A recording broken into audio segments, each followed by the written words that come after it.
नमस्कार, कैसे हैं आप सभी? आप सभी का दीपशिखा कॉमर्स में स्वागत है। आज हम बात करने वाले हैं बेहद ही चर्चित व्यवसाय के बारे में, बिजनेस मॉडल के बारे में। आज हम केस स्टडी करेंगे। सबसे पहले आते हैं कि हम किस बिजनेस के बारे में आज बात करने वाले हैं। ये बिजनेस है जूडियो, जो कि पूरे इंडिया में अभी छाया हुआ है और बहुत अच्छा मार्केटिंग कर रहा है। तो हम आज समझेंगे कि आखिर ये इतना सस्ता और इतना अच्छा बिजनेस कर कैसे रहा है इतने कम टाइम में, क्योंकि 2016 में इसकी स्थापना हुई थी बेंगलोर से और अभी पूरे इंडिया में 352 से ज्यादा स्टोर बना चुका है। अभी करंटली जो वीडियो मैं बना रही हूँ इस वक्त 402 यहाँ पे इसके स्टोर बन चुके हैं ऑल इंडिया में, जो कि बहुत ही अच्छा एक रेशियो है, बहुत अच्छा ग्रोथ है। किसी भी बिजनेस के लिए इतना फास्ट ग्रो करना मुश्किल है। तो इस पे हम आज समझते हैं, इस पे केस स्टडी करते हैं। सबसे पहले आते हैं कि ये बिजनेस में आखिर होता क्या है। तो ये एक बहुत ही अच्छा बिजनेस है जिसमें कि बहुत ही कम पैसे में बहुत ही मिनिमम दाम में सामान मिल रहे हैं और लोग खरीद भी रहे हैं। तो इसके पीछे भी एक स्ट्रैटेजी यूज की है रतन टाटा जी ने, जो कि बहुत ही अच्छे और बहुत ही होनहार बिजनेसमैन है। ये आपको और हम सभी को मालूम है। अब हम समझते हैं कि उन्होंने आखिर कौन सी स्ट्रैटेजी लगाई है जो कि बिजनेस इतना ग्रो कर डाला है उन्होंने, और जितने भी मार्केट है उनसे ज्यादा अच्छा ग्रोथ हो रहा है। यहाँ तक कि जारा अभी लॉस में चल रहा है, लेकिन जूडियो अभी बहुत अच्छा प्रॉफिट कमा रहा है।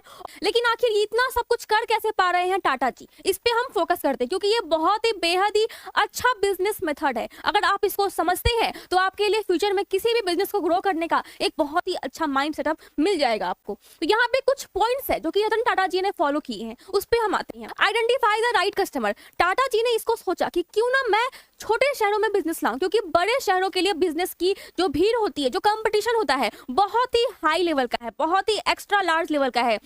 जारा, एचएम, वेस्ट साइड, जो कि खुद टाटा जी की कंपनी है, वो पूरी तरह से कंपटीशन दे रही है इस मार्केट को, जो कि मार्केट का भी डाउन चल रहा है वहां का इसी वजह से, क्योंकि बहुत ही अच्छी क्वालिटी मिलती है वहां पे और बहुत ही हाई लेवल के दाम में मिलती है। लेकिन इंडिया में ज्यादा संख्या किसकी है? मिडिल क्लास लोगों की संख्या सबसे ज्यादा है। इसलिए टाटा जी ने क्या किया, जूडियो की स्थापना की, जिसमें उन्होंने छोटे कस्टमर को पकड़ा, प्लस उन्होंने ब्रांडिंग भी दी, एक ब्रांड दिया उन्हें कि तुम जूडियो कंपनी का यहाँ पे कपड़ा पहन रहे हो, और वो ये सब करके बिजनेस को ग्रो कर पा रहे हैं। दूसरा पॉइंट, नो मार्केटिंग एक्सपेंसेस। उन्होंने कोई भी मार्केटिंग नहीं की, कोई भी मार्केटिंग पे खर्चा नहीं किया, किसी भी प्रकार का एडवर्टाइजमेंट नहीं किया, किसी भी सेलिब्रिटी से कांटेक्ट नहीं किया, क्योंकि उन्हें पता है कि हम सस्ते दाम में अच्छे कपड़े बेचेंगे, जो कस्टमर हमारी होगी वो खुद भी कपड़े खरीदेगी और अपने आस पास जो भी 4-5 लोग होते हैं, 10 लोग उनकी जान पहचान के हैं, उनको भी समेट के लेते आएगी और कहेगी कि खरीदो कपड़ा, बहुत ही अच्छा है और हमारे रेंज का है। टीयर 1, 2, 4 सारे जो भी जनरेशन के लोग हैं वहां पे ये आ रहे हैं और कपड़े खरीद रहे हैं। स्कूल कॉलेज जैसे हमारे जैसे लोग भी जा रहे हैं और कपड़े खरीद रहे हैं, क्योंकि सिर्फ 1000 के अंदर का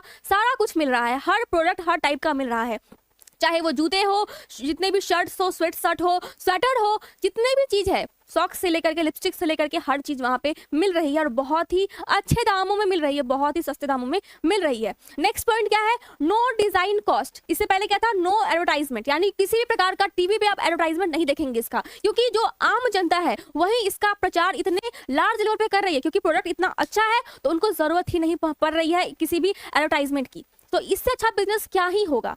हम किसको जानते हैं, हम किसको देखेंगे? हम पकड़ते हैं यहाँ पे जनरेशन ओरिएंटेड लोगों को और जनरेशन के हिसाब से कपड़े बेचते हैं, और ये बहुत ही अच्छा मेथड है, बिजनेस मेथड है। अगर आप इसको देख के नहीं सीख पा रहे हैं तो आप किसी भी बिजनेस को देख के नहीं सीख पाओगे, क्योंकि इससे अच्छा बिजनेस मेथड हो ही नहीं सकता है। इसको कंपटीशन देने के लिए अभी खुद जो हमारे अंबानी साहब है उन्होंने यहाँ पे एक बिजनेस की स्थापना की है जिसका नाम है यूथ स्टार। तो यहाँ पे वो बिजनेस के कंपटीशन में ला रहे हैं और उन्होंने एक्स्ट्रा भी कुछ चीजें अपने स्टोर में डाली है, जैसे कि वाईफाई और भी बहुत सारे चीजें जो एक्सटर्नल है, उस पर हम बाद में करेंगे। फिर यहाँ पे क्या है, नो डिजाइन कॉस्ट।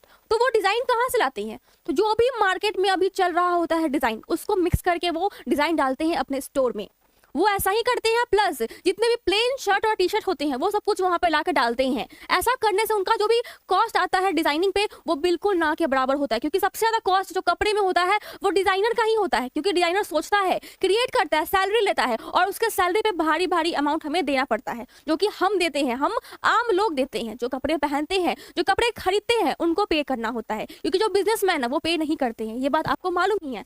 फिर क्या है, tackle normal market, no rentable cost, यानी जो आपका मार्केट है जो कि बहुत ही सस्ता मार्केट होता है छोटे शहरों में, और बड़े शहरों में क्या होती है, बड़ा सा शोरूम चाहिए, एक्सपेंसिव चीजें चाहिए, और लोग कितने हैं, बहुत कम।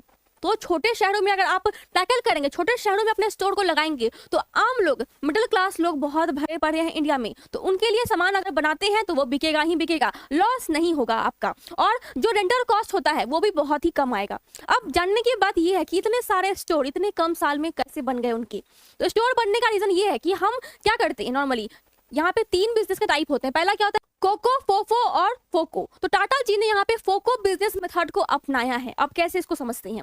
कोको में क्या था, कंपनी ओन्ड कंपनी ऑपरेटेड, यानी खुद कंपनी अपना खुद का बड़ा सा बिल्डिंग लगा रही है, बड़ा सा खर्चा कर रही है, पूरी स्टोर रूम का खर्चा करके बनाने के बाद फिर वहां पे सेल कर रही है। तो ऐसा टाटा जी ने नहीं किया।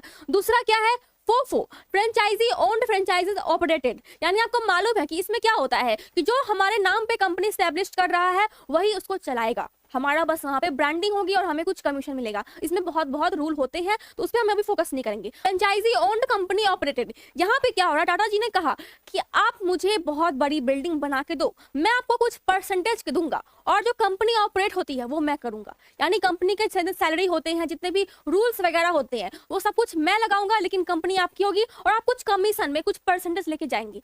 तो जो कंपनी वाले हैं उसके लिए भी ये बेस्ट है, क्योंकि उन्हें टेंशन नहीं है इस बात का कि कहीं कंपनी लॉस में ना जाए, कहीं प्रॉफिट में ना जाए, उन्हें कुछ करना ही नहीं है, बस अपना इन्वेस्टमेंट करना है। तो यहाँ पे टाटा जी का क्या हुआ, इन्वेस्टमेंट बच गया, पैसा लगा नहीं, और दूसरी की कंपनी में अपना बिजनेस मेथड यूज करके वो पैसा कमा रहे हैं, पैसा जनरेट कर रहे हैं, इनकम जनरेट कर रहे हैं, जो कि बहुत ही बेस्ट है।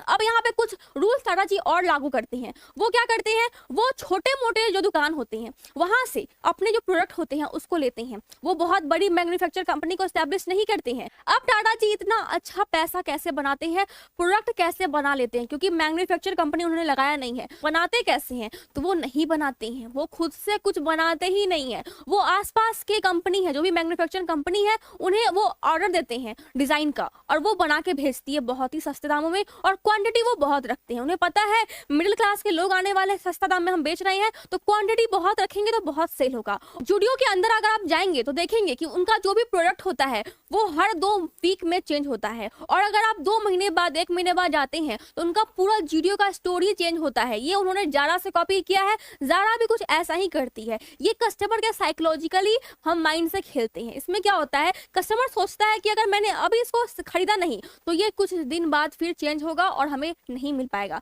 अगर उन्हें एक टी शर्ट लेने का मन होता है तो वो 2 टी शर्ट लेके जाते हैं, क्योंकि उनको पता है कि अगर अभी नहीं खरीदा तो फिर बाद में हम खरीद नहीं पाएंगे। तो ये सारी स्ट्रेटजी यहाँ पे अपनाते हैं जूडियो कंपनी वाले।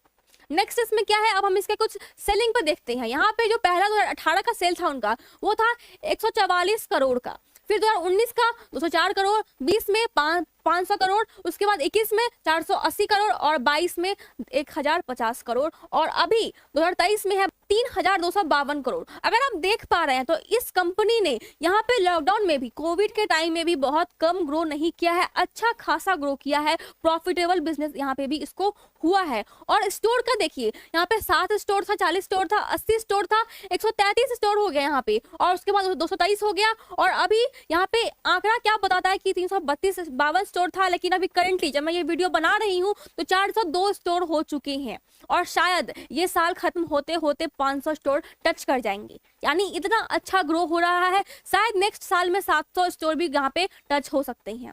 और ये बहुत सारे एरिया में बन रहा है और बहुत ही लार्ज लेवल पे बन रहा है। इसका जो फ्रेंचाइजी बिजनेस होता है वो हर जगह फैल रहा है, और अच्छे लोग भी अब यहाँ पे जा रहे हैं और सामान खरीद रहे हैं। लोग टूट पड़ रहे हैं इस बिजनेस के लिए, इस बिजनेस में अपने पैसे को इन्वेस्ट करने के लिए। यानी शेयर में भी इसका अच्छा खासा हाथ बैठ रहा है, और हर साल ये ग्रो कर ही रहा है। अगर आप पैसा इन्वेस्ट करना चाहते हैं इसके शेयर में भी, तो भी आपके लिए प्रॉफिटेबल होगा, लॉस नहीं होगा। लेकिन एक बार अपना रिसर्च जरूर करें, तभी पैसा लगाए, क्योंकि शेयर है, कभी ऊपर आता है कभी नीचे आता है, इसका कोई गारंटी नहीं होता है। इसीलिए किसी पे विश्वास ना करें, खुद पे विश्वास करें, खुद की रिसर्च करें, तभी कोई भी शेयर खरीदे। तो बस इतना ही था आज के केस स्टडी में। अगर कुछ भी छूट गया है या फिर कुछ भी आपको और जानकारी चाहिए तो आप कमेंट जरूर कीजिए, मुझे बताइए कि आपको क्या यहाँ पे और जानकारी चाहिए।